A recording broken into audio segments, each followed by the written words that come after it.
దొరలు దోచలేరు దొంగలెత్తుకపోరు, భ్రాతృజనము వచ్చి పంచుకోరు, సకల ధనమురా విద్యాధనంబు. ఏమర్థమైంది? సాహెబ్ గారు ఎక్కడమే పద్యాలు పడుతున్నాడు ఏంద్రో అనుకుంటున్నా. దొరలు దోచలేరు దొంగలెత్తుకపోరు అంటే దొరలంటే పెద్దవాళ్ళు, పెద్దవాళ్ళు విద్యను దోచుకోలేరు, దొంగలు దొంగలించుకొని పోలేరు.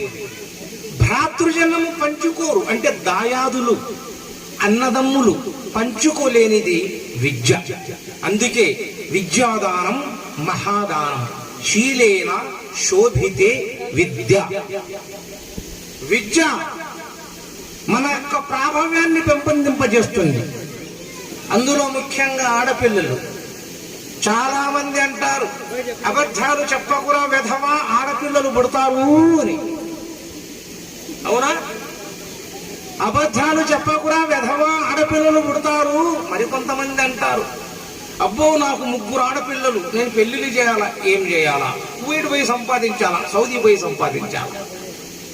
సహోదరులారా, ఆడపిల్ల అబద్ధాలు పుడితే ఆడపిల్ల పుట్టడం కాదు, ఎంతో అదృష్టం చేసుకుంటేనే ఆడపిల్ల పుడుతుంది. ఆడపిల్ల అల్లా యొక్క రహమత్.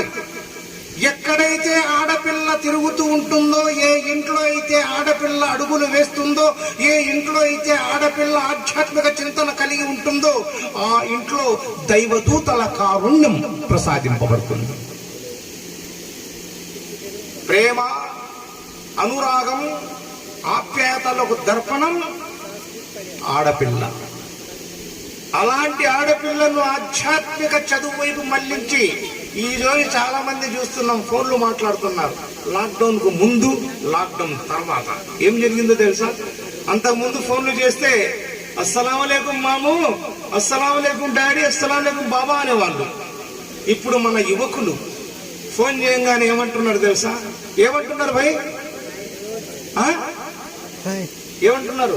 హాయ్ హాయ్ హాయ్ అంటే పర్వాలే. Hello bro, hello bro, hello bro అంటే ఏంది? హలో బ్రో అంటే బ్రో అంటే బ్రోకరోడా బ్రదోడు అర్థం కావట్లేదు. ఏం అర్థం కావడంలే. ఎందుకంటే విద్య అదే అంటున్నారు. త్వమేవానాం నిశ్చయతేరం సత్ఫలిత యథోనశ్యానం గుణం ప్రాప్తః. నీ గుణగణాలు, నీ విధి విధానాలు, నీ మాటను బట్టి, నీ